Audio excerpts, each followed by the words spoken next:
2026 FIFA विश्वकप रे bronze जितिला England France को 4-6 गोल ले हराइला इंग्लैंड दल तेबे ब्रोंज पदक मैच फुटबॉल इतिहास सबुठारु रोमांचकर मुकाबला मध्य गोटे होई रहिबो।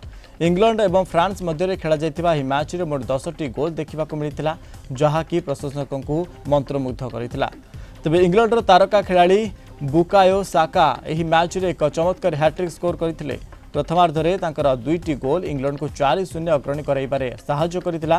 परपरे द्वितीयार्धरे पेनाल्टी जरिया से निजर हैट्रिक पूर्ण करथिले। पराजय सत्ते किलियान एम्बापे एही मैच रे 2टी गोल दे विश्वकप इतिहास रे सर्वाधिक गोल स्कोर हेबार रेकर्ड हासिल करिसेंती। फ्रांस पई तांकर एही प्रदर्शन अत्यंत प्रभावशाली थिला। प्रथमार्धरे इंग्लैंड रो संपूर्ण प्राधान्य देखिबा को मिलिथिला।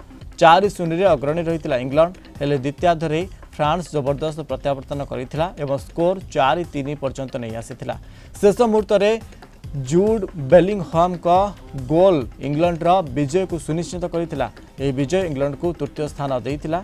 एही मैच केवल स्कोर लाइन पाई नुहे बर उभय दलर आक्रामणात्मक खेल एवं साका और एम्बापे का व्यक्तिगत प्रदर्शन पाई स्मरणीय हो रहिबो।